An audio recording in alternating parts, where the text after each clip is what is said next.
নিয়েছেন এবং শেখ হাসিনা কিন্তু এর আগে কোনো সাক্ষাৎকারে এতটা দৃঢ় আত্মবিশ্বাসের সঙ্গে তিনি শিগগিরই দেশে ফিরবেন কিংবা আনন্দবাজারকে যে বলেছেন মাথা উঁচু করে দ্রুত দেশে ফিরবেন, কিংবা বাংলাদেশের পত্রিকায় খবর এসেছে তিনি দলীয় ফোরামে বলছেন যে তিনি দ্রুত দেশে ফিরবেন এবং দল যাতে তাকে সেখানে স্বাগত জানানোর প্রস্তুতি গ্রহণ করে।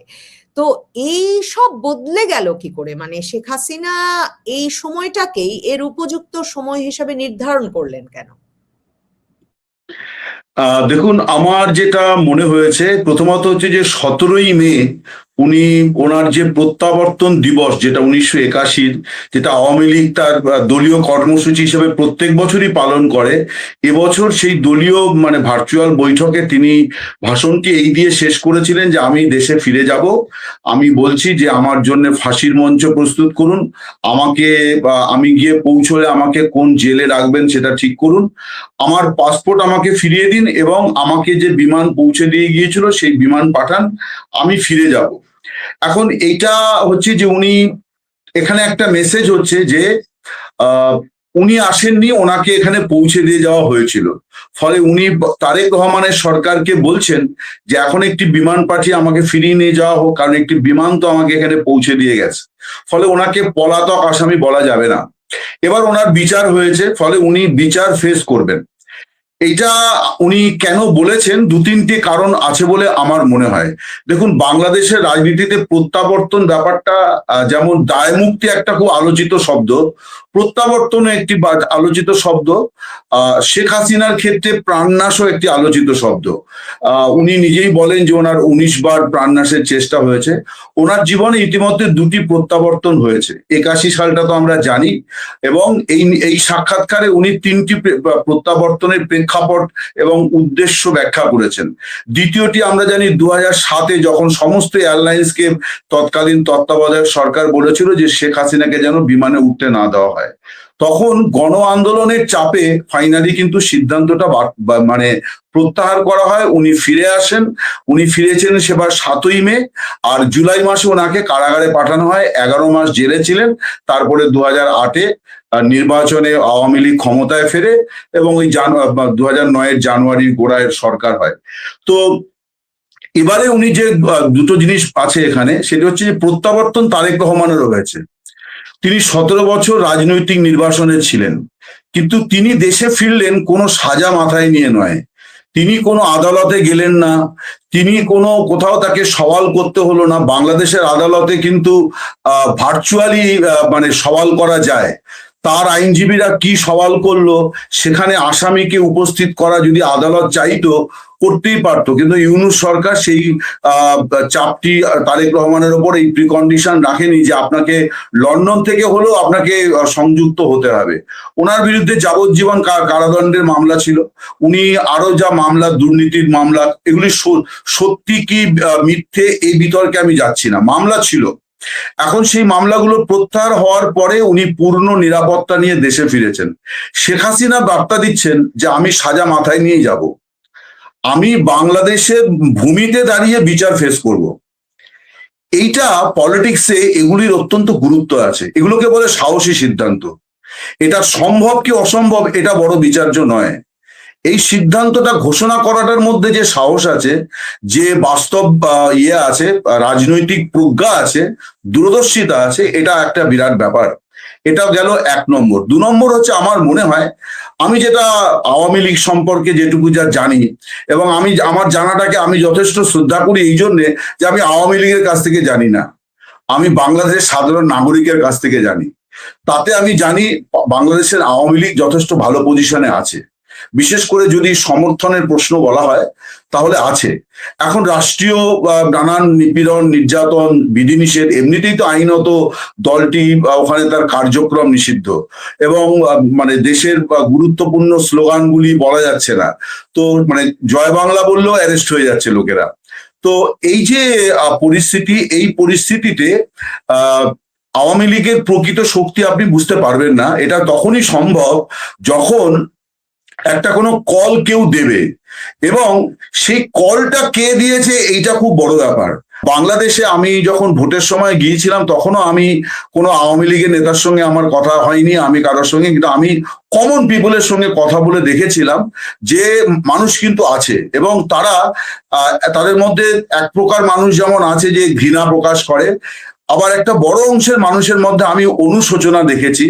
মানুষ তো একটা প্রত্যাশা থেকে এই পরিবর্তনটা চেয়েছিল, আওয়ামী লীগকে তাড়িয়েছিল, কিন্তু তাদের প্রত্যাশা পূরণ হয়নি। এখন তাহলে এই প্রত্যাশা পূরণ করতে পারে কে? রাজনীতিতে তো আপনি তো নতুন করে কোনো দল তৈরি করতে পারবেন না। এবার আওয়ামী লীগ তার কার্যক্রম নিষিদ্ধ, কিন্তু দলটা তো তার জন্য নিশ্চিহ্ন হয়ে যায়নি, ওটা তো একটা আইনি কথা যে দলটা নিষিদ্ধ। আমার মনে হয় যে উনি যে এক্সারসাইজটা গত 22 মাস ধরে করেছেন, দ্যাট ইজ ইউনিক।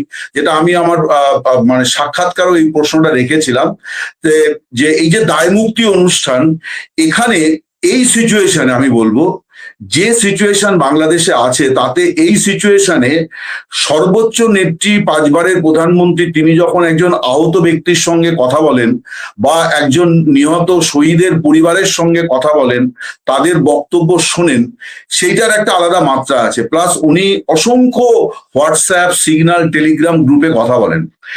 এই কথাবার্তা বলে একটা কিন্তু উনি একটা বিরাট নেটওয়ার্ক তৈরি করে ফেলেছেন এবং মানে হাজার হাজার মানুষ কিন্তু ওনার সঙ্গে কথা বলেছে, মানে ওনাকে বলেছে আপা আপনি কেমন আছেন, আপনি কবে ফিরবেন, উনি একটা জবাব দিয়েছেন।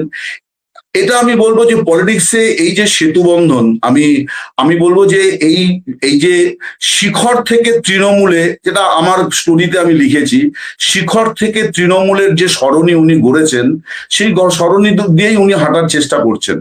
এটা শেখ হাসিনার ইউনিক এক্সারসাইজ আমি বলবো যে এইটা উনি ভেবেছেন। কারণ দেখুন তারেক রহমানও ভার্চুয়ালি মানে দল চালাতেন, কিন্তু উনি উনি এত শক্ত করে বেঁধে ফেলেছেন, সেতুটা কি শেখ হাসিনা এরই মধ্যে এতটাই শক্ত করে বেঁধে ফেলেছেন যে হ্যাঁ যে মানে সাক্ষাৎকারের ঘোষণায় তিনি বলছেন যে তিনি খুব দ্রুতই ফিরবেন এবং ফিরতে তিনি প্রস্তুত? হ্যাঁ, আমার মনে হয় দেখুন এটার মধ্যে ঝুঁকি আছে, এটা সম্ভব কি অসম্ভব এই বিষয়গুলো কিন্তু আছে। প্রথমত হচ্ছে যে উনি বাংলাদেশ সরকার না চাইলে তো উনি ফিরতে পারবেন না। আবার ভারত সরকার প্রত্যর্পণের প্রশ্নে ভারত সরকারের অনেক আইনি বিধিনিষেধ আছে। যার মৃত্যুদণ্ড হয়েছে ইনি তো কোনো দাগী ক্রিমিনাল নন, ওনার বিরুদ্ধে মামলাগুলি রাজনৈতিক মামলা। তো ভারত সরকার তারেক রহমানের সঙ্গে যত ভালো সম্পর্কই যদি হয় ভবিষ্যতে, তাহলেও শেখ হাসিনার প্রত্যর্পণটা ভারত সরকারের কাছে মোটেই জল ভাত বিষয় হবে না। যে এইটা কোনো কন্ডিশন হবে না যে আপনি শেখ হাসিনাকে ফেরত দিন, তার বিনিময়ে আমরা অমুক দাবিটা প্রত্যাহার করে নিলাম, এটা হবে না। তার কারণ এটা সম্ভব নয়। তার কারণ আমাদের দেশে, আমি ভারতের কথা বলছি, আমাদের দেশে মানে ব্যাংক লুট করা লোকজন তাদেরকেও আমরা ইউরোপ থেকে আনতে পারছি না। তার কারণ সেই সব দেশ বলছে যে ভারতের জেলখানাগুলি যথেষ্ট মানব বান্ধব নয়। তো এই সমস্যা আছে এবং আন্তর্জাতিক নিয়ম কানুন আছে যে আপনি মৃত্যুদণ্ডপ্রাপ্ত আসামিকে পাঠাবেন, সেখানে তার ন্যায় বিচার আপনি কি করে নিশ্চিত করবেন? এই বিষয়টা তো তাহলে বাংলাদেশের বিচার ব্যবস্থার একটা বড় রিফর্মস হতে হবে। তারপর সেই রিফর্ম বিচার ব্যবস্থা অন্তত 10 থেকে 20 বছর সেইভাবে চলবে, তখন আপনি একটা আস্থার জায়গায় পৌঁছতে পারেন যে বিচার ব্যবস্থাটা বদলেছে। তাহলে তো সম্ভব নয়। ফলে আমার মনে হয় না ভারত সরকারের পক্ষে এটা সম্ভব।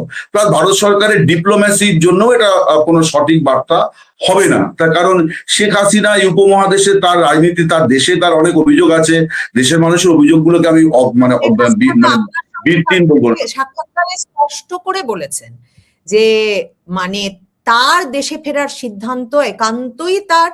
শেখ হাসিনা যেমন আপনার সঙ্গে সাক্ষাৎকারে সেটা স্পষ্ট করে বলেছেন, আপনার নিশ্চয়ই মনে আছে ডিসেম্বরে এস জয়শঙ্কর এক সাক্ষাৎকারে পরিষ্কারভাবে বলেছেন যে শেখ হাসিনা কবে দেশে ফিরতে চান সে সিদ্ধান্ত তার। এবং মানে আমার বিভিন্ন সূত্র বলে শেখ হাসিনা তো ভারত সরকারকেও জানিয়েছেন যে তিনি দেশে ফিরতে চান।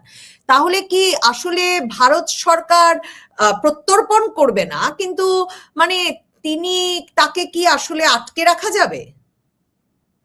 না, আমার মনে হয় যেটা সেটা হচ্ছে যে এখানে মানে উনি যদি ফিরতে চান, মানে ফেরার উদ্যোগ নেন, এই বিষয়গুলো যখন উনি ফাইনাল ডিক্লেয়ার করবেন, তখন আমার ধারণা বাংলাদেশে একটা বড় ধরনের মানে শুরু হবে। মানে আওয়ামী লীগের বিয়েরা তারাও খানিকটা নির্ভয়ে পথে নামবে, এবং সেটা একটা এমন চাপ, এমন পরিস্থিতি তৈরি করবে যে ওনাকে মানে ঢাকায় ওনার বিমানটা ল্যান্ড করতে দেওয়া, যেটা জিয়াউর রহমান একটা সময়তে দীর্ঘ সময় ভারত সরকারের সঙ্গে কথাবার্তার অনেক পরে উনি ফাইনাল পারমিশনটা দিয়েছিলেন।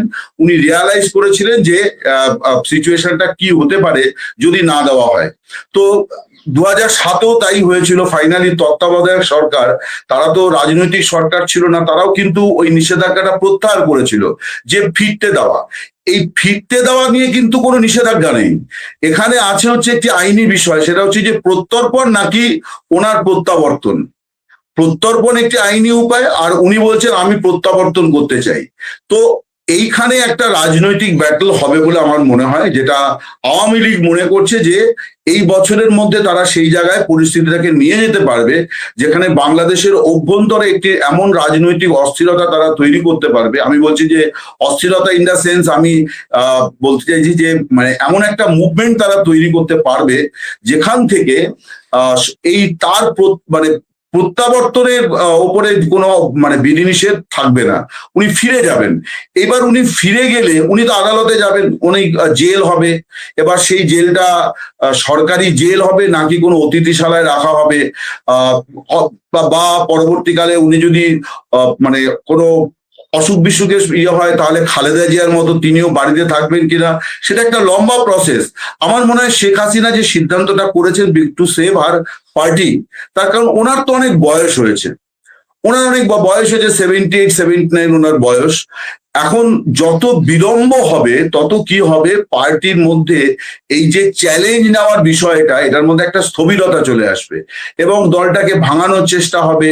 অলরেডি কিছু কিছু এরকম হয়েছে যে বিএনপি, জামাত তারা নানানভাবে প্রভাব তৈরি করছে, কারণ আওয়ামী লীগ তো একটা বড় পলিটিক্যাল ফোর্স, এটা নিয়ে তো কোনো সন্দেহ নেই। তার অত পার্সেন্ট ভোট আছে এবং প্রচুর মানুষ ওই দলের ইডিওলজির ওপর তাদের একটা আস্থা ভরসা আছে।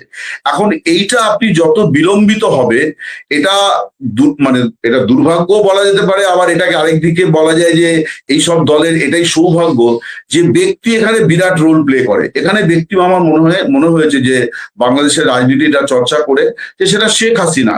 তিনি নিজে একটা সেতু বন্ধন করেছেন, একটা যোগাযোগ তৈরি করেছেন দলের সর্বস্তরে। উনি তো এখন ওয়ার্ড স্তরেও বৈঠক করেছেন। মানে এখন উনি যে বৈঠকগুলো করছেন বিভিন্ন গ্রুপে, হোয়াটসঅ্যাপ, সিগন্যাল, টেলিগ্রাম গ্রুপে, সেগুলো ওয়ার্ড এবং উপজেলা স্তরের বৈঠকগুলি করছেন। আপনি ভালো জানবেন যে এগুলো ঠিক কোন স্তরের, মানে ওই স্তরের নেত্রীর উনি কিন্তু সেটা করছেন। তো ফলে একটা তো যোগাযোগ উনি তৈরি করেছেন। ফলে উনি মনে করছেন যে উনি যখন সত্যি সত্যি একটা কোনো দিন করবেন এবং একটা কোনো সিদ্ধান্ত করবেন, তখন বাংলাদেশে একটা পরিস্থিতির জাগরণ হবে।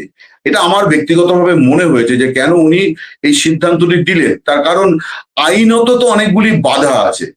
আর যেটা আমি বলছিলাম যে এই তুলনাটা তো হবে যে তারেক রহমান মোহাম্মদ ইউনূসের সরকারের কে সমর্থন দেওয়ার সূত্রে তিনি তার সব মামলা থেকে নিজেকে নিষ্কৃতি করেছেন। বিএনপির অন্য নেতারা তারা তাদের গুরুতর জামাতের নেতারা ফাঁসির আসামি, তারা নির্দোষ তকমা নিয়ে এসছেন। এটা সবই তো অন্তর্বর্তী সরকারে নিয়ে, সেখানে শেখ হাসিনা ফাঁসির সাজা মাথায় নিয়ে দেশে যাচ্ছেন। আমার মনে হয় it means a lot, it means a লট।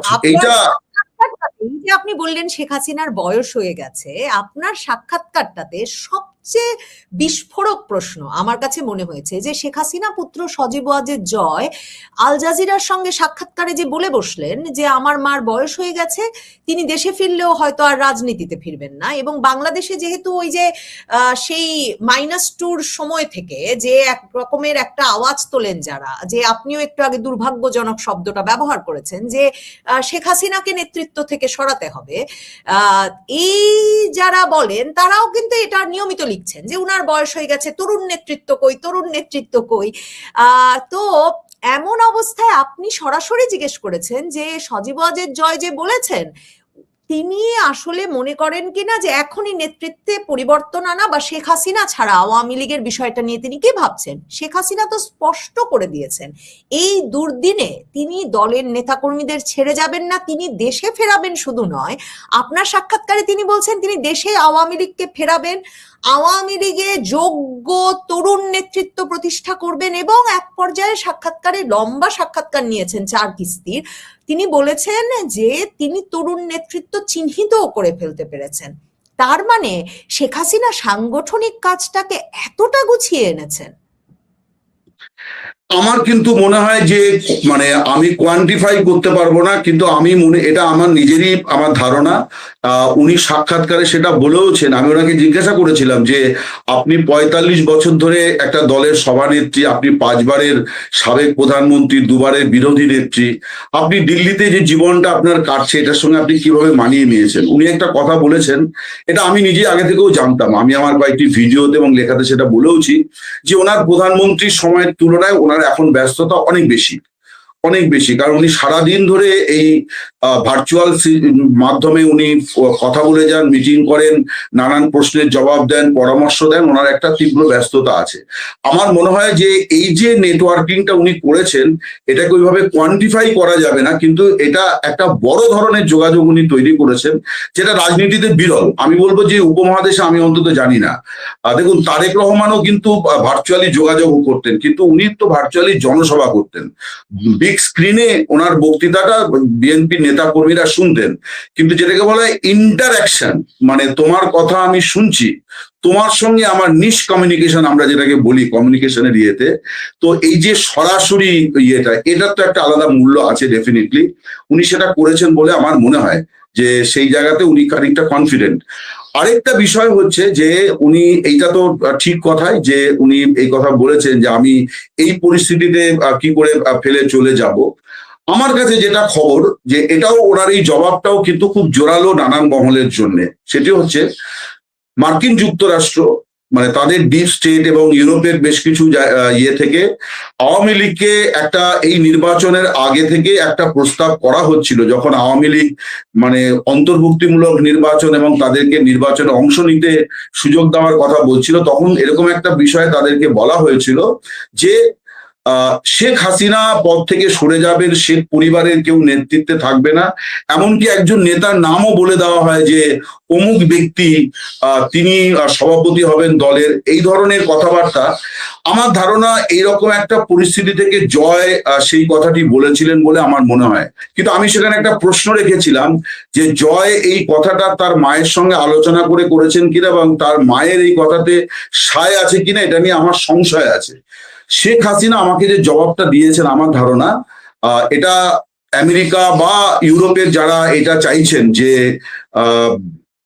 আওয়ামী লীগের নেতৃত্ব পরিবর্তন করে রিফাইন্ড আওয়ামী লীগ তারা তৈরি করে দেবেন, এটা তাদেরকে উনি একটা জবাব দিয়েছেন। আমি একটা ভিডিও ওনার এই সাক্ষাৎকারের আগে করেছিলাম যে এই ধরনের সিদ্ধান্ত, এই যে একটা বিদেশি শক্তি বলে দেবে যে কোন পার্টিতে কে নেতা হবে, এটাও কিন্তু এক ধরনের সার্বভৌমত্বকে মানে আঘাত করা, অখণ্ডতাকে আঘাত করা। এই ধরনের সিদ্ধান্তকে সব রাজনৈতিক দলেরই প্রত্যাখ্যান করা উচিত। শেখ হাসিনা এখানে যে কথাটি বলেছেন যে যারা গোটা বিশ্বের গণতন্ত্রের মুরব্বী, তারা তারা আরেকটি দেশে কে নেতা হবে, কে দল চালাবে, এটাকে উনি বলেছেন নয়া উপনিবেশবাদ। এই রাজনৈতিক শব্দটি উনি বলেছেন যে এটা নয়া উপনিবেশবাদ, অর্থাৎ রাজনৈতিক নেতৃত্বে কার হাতে থাকবে একটা দেশের, সেটা আরেকটা দেশের কতিপয় ব্যক্তি ঠিক করে দিচ্ছেন। তো আমার মনে হয় যে এই যে ওনার দেশে ফেরার সিদ্ধান্ত, ওনার এই পদে থাকার সিদ্ধান্ত, এটা একটা জবাব বলে আমার মনে হয়। এটা অবশ্যই এটা একটা জবাব। আরেকটা এখানে একটা বাস্তবতাও আছে, সেই বাস্তবতাটা হচ্ছে যে এটা আমরা ভালো মন্দ এটা নিয়ে বিতর্ক আছে, ভারতে তো খুবই আছে পরিবারবাদ, পরিবারতন্ত্র, কিন্তু এটা ঘটনা যে আমাদের এই উপমহাদেশের বাস্তবতায় আপনি যদি ভারতে দেখেন, এটা বাংলাদেশের থেকেও বেশি আছে। সেটা হচ্ছে যে কংগ্রেসের মানে গান্ধী পরিবারের কথা তো আমরা জানি, মমতা ব্যানার্জির দলটাও তাই, আপনি সমাজবাদী পার্টি দেখবেন ওখানেও তাই, আপনি ডিএমকে দেখবেন ওখানেও তাই, লালু প্রসাদের পার্টিও তাই। এমনকি নরেন্দ্র মোদী যাকে সার্টিফিকেট দিতেন যে ইনি পরিবারবাদী নন, নীতিশ কুমার, সেই তিনি মুখ্যমন্ত্রী ছাড়ার সময় সাক্ষাৎকারগুলোতে শেখ হাসিনা বারবারই পরিষ্কার করেছেন যে আওয়ামী লীগ কোনো বিশেষ পরিবারের দল নয়, কাজেই তরুণ নেতৃত্ব বা নতুন নেতৃত্ব আসলে গণতান্ত্রিক ভাবেই শেষ পর্যন্ত নির্বাচিত হবেন। কিন্তু অমল সরকার, আপনার দীর্ঘ সাংবাদিকতার অভিজ্ঞতায় আপনি কি মানে আপনি প্রশ্নটা করেছেন শেখ হাসিনাকে, মানে এই যে আমেরিকা ইউরোপ চাইছিল যে শেখ হাসিনা বিহীন আওয়ামী লীগ, সেই প্রশ্ন করেছেন যেমন, তেমনি ভারত উনাকে এখন সমর্থন দিচ্ছে কিনা দেশে ফিরে যাওয়ার বিষয়ে, সেজন্য বলছেন কিনা সে প্রশ্নও করেছেন। ভারত, মার্কিন যুক্তরাষ্ট্র, পশ্চিমা বিশ্ব, মানে পৃথিবীর শক্তিশালী পক্ষগুলোর সমর্থন ছাড়া আসলে শেখ হাসিনা এমন একটা ঘোষণা দিতে পারতেন কিনা? হাওয়া কি কিছুটা বদলে গেছে? আপনার কি মনে হয়? যদিও শেখ হাসিনা মনে করিয়েছেন 1971-ই হতো না যদি ওদের কথায় সবকিছু মানে না, আমার মনে হয় দেখুন, চলতো। আমার মনে হয় দেখুন যে যারা বাইরে থেকে রাজনীতিটাকে নিয়ন্ত্রণ করেন তাদের কিছু এজেন্ডা নিশ্চয়ই থাকে। তাদের পাওনা গন্ডা যদি মিটে গিয়ে থাকে তাহলে তারা অবস্থান বদলাতেই পারে। ভারতের সঙ্গে আমেরিকার এখনো পর্যন্ত বেশ কিছু জায়গাতে সমস্যা আছে, আমাদের এখনো বাণিজ্যের বোঝাপড়াটি হয়নি। কিন্তু সামগ্রিকভাবে যে অবনতিটা কয়েক মাস আগে হয়েছিল সেখান থেকে আবার অনেকটা ফিরেও গেছে, মানে অন্য পরিস্থিতি আছে, একটা ফিল গুড সিচুয়েশন এখন তৈরি হয়েছে আমি বলবো এই মুহূর্তে আছে। এখন এটা তো দেখুন বিশ্ব রাজনীতিতে, বিশ্ব কূটনীতিতে এটা ওঠানামা করে, ফলে খুব রাইটলি উনি ওনার দলকে দেশের মধ্যে এই বাইরে থেকে যতভাবে সংগঠিত করা, এবং এটা আমি বিভিন্ন লেখাতে লিখেও ছিলাম যে ভারত বা যে কোনো দেশ তারা এই ব্যাপারে অগ্রসর হবে যখন তারা দেখবে যে আওয়ামী লীগ একটা পোটেনশিয়াল ফোর্স হিসেবে কিন্তু আছে। ফলে তারা যদি মনে করে যে আমি বিএনপি সরকারকে রেখে আমি কতগুলো জিনিস আদায় করব, তাহলেও তাকে কিন্তু বাংলাদেশের স্থিতিশীলতা ফেরাতে হবে, রাজনৈতিক স্থিতিশীলতা।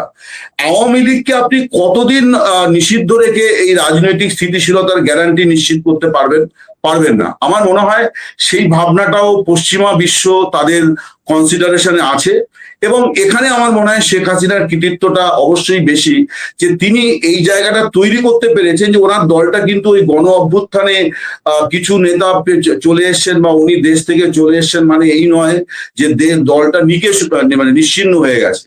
এখন তো এটা নন আওয়ামী লীগ লোকেরাও বাংলাদেশে বলছেন, অনেকেই তো বলছেন, যে এমনকি তৌহিদ হোসেনের আপনি যদি দেখেন সাক্ষাৎকারটি, উনি তো বলেছেন যে নেক্সট নির্বাচন যখনই হবে আওয়ামী লীগ তাতে অংশ নেবে বলে আমার মনে হয়। এখন এই নেক্সট নির্বাচনটা 5 বছর পরেই হবে, এই গ্যারান্টি কে দিল? এই গ্যারান্টি নেই। কিন্তু নেক্সট নির্বাচনটা 5 বছর পরেই হবে কিনা এই গ্যারান্টি নেই, অনেকেই বলছেন। তো আমার মনে হয় যে দলের ব্যাপারটাতে উনি খানিকটা কনফিডেন্ট, এবং এই যে রিফাইন্ড আওয়ামী লীগ বা আরো নানাবিধ যে আলোচনাগুলো, এই সময় আমি বেশ কিছু জনের সঙ্গে কথা বলেছিলাম এবং যাদের নাম আলোচনায় ছিল তাদের লোকজনের সঙ্গেও কথা বলেছিলাম। ওই একটি জায়গাতে কিন্তু সকলের সহমত যে শেখ হাসিনার নেতৃত্ব কিন্তু আনচ্যালেঞ্জড, এবং তার প্রয়োজনটাকে সবাই মনে করে যে ওইটা মানে হাসিনাকে বাদ দিয়ে মাইনাস হাসিনা কোনো রিফাইন্ড আওয়ামী লীগের ফর্মুলা হবে না। আওয়ামী লীগের কতিপয় নেতাকে আপনি হয়তো সরাতে পারেন, বাট শেখ হাসিনাকে মাইনাস করে হবে না। এটা আমি যতদূর জানি এটা ভারত সরকারও বিশ্বাস করে, এবং একদম শুরুতে ভারতের কিছু কিছু মানে পদাধিকারী, কিছু কিছু রাজনৈতিক ব্যক্তিত্ব তারা মনে করছিলেন যে বাংলাদেশের সমস্যাটা খুবই ইজি যদি শেখ হাসিনা সরে যান, কারণ তার বিরুদ্ধেই গণ অভ্যুত্থান হয়েছে, ফলে ব্যাপারটা মিটে যায়। কিন্তু পরবর্তীকালে ভারত সরকার এটা রিয়ালাইজ করেছে যে বিষয়টি এত সহজ নয়। যেমন ধরুন আপনি তারেক রহমানের সরকার সম্পর্কে আপনি যদি দেখেন, ভারত সরকারের এখন কিন্তু একটা নীরবতার পর্ব চলছে, কিন্তু যখন তারেক রহমানের সরকার আসবে করছে এবং এলো, তখন সেটা নিয়ে ভারতীয় মিডিয়াতে কেউ কেউ এটাও বলার চেষ্টা করেছে বোধহয় একটু প্রয়োজনের অতিরিক্ত আতিথেয়তা দেখানো হচ্ছে। ভারত তো দেখিয়েছে, এটা তো ঘটনা, কিন্তু ঢাকা থেকে সেই রকম রেসপন্স কটা পাওয়া গেছে কিনা এটা নিয়ে এখন ভারতেও কিন্তু আলোচনা আছে। শেখ হাসিনা এই যে সাক্ষাৎকারটি দিয়েছেন সেখানে কিন্তু কিছু জিনিস উনি মানে বলেছেন, যেটা দিয়ে উনি বলার চেষ্টা করেছেন যে ওনার কথাগুলি বাস্তবে ফাইনালি মিলে যাচ্ছে যে বিএনপি এবং তারেক রহমানের সরকারকে বিশ্বাস করা কঠিন, এই কথাটি কিন্তু বাংলাদেশে যখন নির্বাচন হয় এবং তার আগে যখন কথাবার্তা উনি বলছিলেন, তখন কিন্তু উনি বারে বারে এই কথাগুলি বলছিলেন যে এটা কঠিন। সো আমার মনে হয় যে এই সব কারণে উনি অনেকটা কনফিডেন্ট, এবং দলের ব্যাপারেও উনি আগের থেকে অনেক মানে অনেকটা আশাবাদী। তার কারণ উনি ওয়ান টু ওয়ান কথা বলে, ওনার তো এইটাই সবচেয়ে বড় মানে বড় বলবো আমি, ভাবনা এবং দূরদর্শিতা। এই যে ওয়ান টু ওয়ান, অর্থাৎ একটা বিউরোক্রেসিকে সম্পূর্ণ বাদ দিয়ে উনি সরাসরি কথা বলে জেনে নিয়েছেন কে কি চাইছেন। এইটা তো মানে আমি বলবো যে একটা প্রতিকূল পরিস্থিতিকে মানে একটা অন্য ধরনের অপরচুনিটিতে উনি কনভার্ট করে দিয়েছেন। যে ওনার সঙ্গে তো একটা অভিযোগ ছিল যে ওনার কাছে পৌঁছানো যেত না, ফোনে কথা বলা যেত না। উনি সেই জায়গা থেকে, যেখানে আমি ওই কথাটি লিখেছি যে শিখর থেকে তৃণমূলে, ইটস এ রিভার্স কমিউনিকেশন, অর্থাৎ কর্মী নেতার কাছে পৌঁছতে চাইছেন, উনি এটাকে রিভার্স করে দিয়েছেন যে নেতাই কর্মীর কাছে পৌঁছে যাচ্ছেন, এটা উনি রিভার্স করে দিয়েছেন। আমি অনেকগুলো ঘটনা জানি যে অনেকজনকে উনি মাঝরাতে ফোন করেছেন কোনো একটা ঘটনা শুনে, আর তিনি জানতেন না, তিনি শুনে বলছেন যে আপা আমি জেনে আপনাকে জানাচ্ছি, বলে যে হ্যাঁ একটু খোঁজ নাও তো, আমার কাছে এরকম একটা খবর এসছে যে অমুককে নাকি তুলে নিয়ে গেছে। তো এই যে ব্যাপারগুলো, এই যে ডিরেক্ট কমিউনিকেশন, এইটার একটা মূল্য আছে আমার মনে হয়। এখন দেখা যাক সেটা ফাইনালি কতটা কাজে দেয়, কারণ বিএনপি বা সরকার বা জামায়াতে ইসলামী তারা তো বসে থাকবে না। অতীতের তুলনায় আজকের বাংলাদেশের আওয়ামী লীগের জন্য ব্যাপারটা অনেক বেশি চ্যালেঞ্জিং এবং প্রতিকূল। তখন 81 সালে জামাত এতটা শক্তিশালী ছিল না, বরং খানিকটা কোণঠাসাই ছিল, কারণ সদ্য তখন যা মানে 6 বছর হয়েছে দেশ স্বাধীন হয়েছে। এখন জামাতের 70-71 জন এমপি আছে, তাদের অনেক শক্তি আছে, নতুন একটি দল তৈরি হয়েছে, পরিস্থিতিটা অনেক জটিল, বিএনপি বড় পার্টি, এইসব আছে, বৈদেশিক মানে হস্তক্ষেপ আছে। কিন্তু সব মিলে আমি বলবো যে উনি একটা কিন্তু অনুকূল পরিস্থিতি তৈরি করতে পেরেছেন বলে আমার মনে হয়েছে।